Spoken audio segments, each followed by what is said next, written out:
बहुत कुछ कहा भी, और आजकल विशियस हैं ट्रोल्स या स्टेटमेंट्स, बहुत विशियस होते हैं. उन्होंने इसे प्रोपेगेंडा फिल्म कहा. As you said it so rightly, when most of the things, especially on social media, are so toxic, it does affect you. And I also sort of said the same thing, that my emotional health and my mental health did get impacted by it. They did take a hit. I am a sensitive person. And most people who know of me know this thing. They also know that I am actually not someone who's very comfortable in the media eye or in any form of social circle. इसलिए आप मुझे आमतौर पे उन सारी gatherings में नहीं देखेंगे जहां पे an actor is supposed to be. फर्क पड़ता है उन चीजों का, but I very firmly stand by not a U-turn, but I would want to say I've evolved as a person. और ये बहुत बेसिक चीज है. I'm sure you're not the same person you were 10 years ago. Everyone changes. And I'm also hopeful that you will not be the same person 10 years henceforth, because we are all evolving with time. I had my share of it. और लोग कहते हैं, और कहने भी चाहिए, ठीक है, कोई दिक्कत नहीं है. एक तरफा की बात हमेशा होनी नहीं चाहिए. But the kind of vitriolic comments, the kind of, you spoke about this thing on your channel, which I saw, and most people here know of certain things that were out there in the media. When my family got dragged in, when there were intimidating threats on social media, on my private mobile number, if you're not affected by it, there's something wrong with you. I concede to the fact that I was affected by it, but the post that I put out had nothing to do with the threats or with the vitriolic comments that were made on me. मैंने ये चीज भी समझी है over a period of time कि my reality could be your propaganda, but I will stand by my reality. अगर आप मेरी सच्चाई पे विश्वास नहीं करते हैं और अगर आप उस पे सवाल उठाते हैं, मैं अपनी तरफ से, अपनी कला के माध्यम से, या अगर मैं आपको व्यक्तिगत रूप से जानता हूं तो आपके साथ बैठ के बात करने की कोशिश करूंगा. लेकिन अगर तब भी आपके दिमाग में बात नहीं जा रही है तो गॉड ब्लेस यू.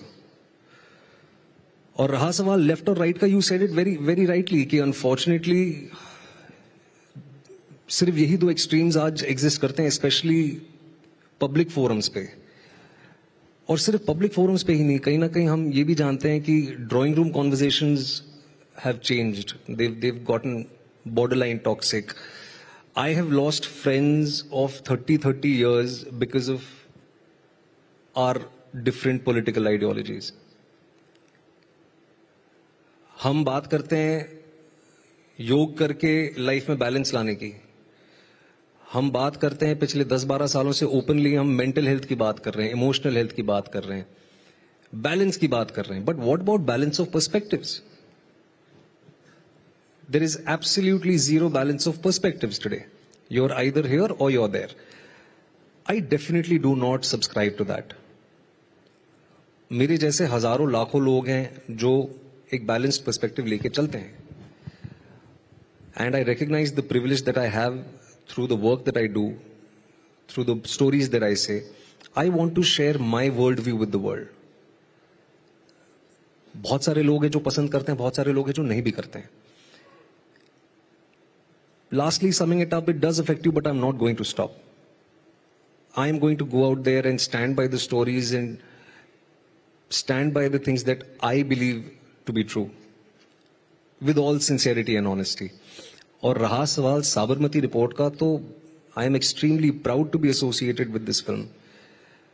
और कहीं ना कहीं मैंने ये जिद ठानी थी कि मुझे ये फिल्म इसीलिए करनी है क्योंकि 22 सालों में सिनेमा की दुनिया में किसी ने भी 27 फरवरी को जो हुआ या कोच S6 और 7 के साथ जो हुआ उस पर किसी ने बात नहीं की. 27 के बाद जो विभत्स हुआ वो भी नहीं होना चाहिए था. Nobody is sort of justifying what happened post that. और ये हमने कहा है, हमने 50 बार कहा है, मैं दोबारा कह रहा हूं ये।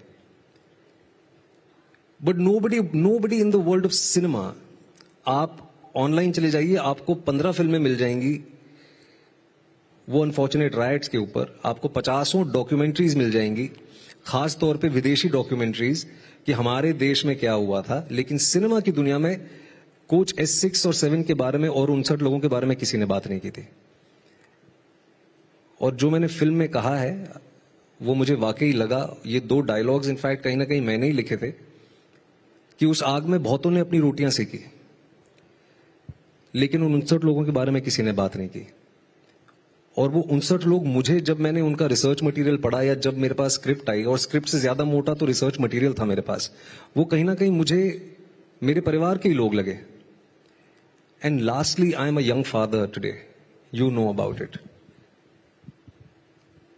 The youngest person to be burned alive was a 2.5-year-old kid.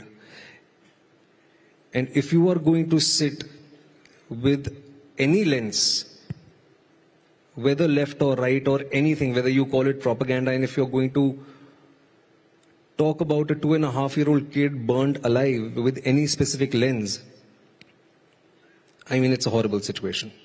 If you like this video, then like, share and subscribe to Mirror Now.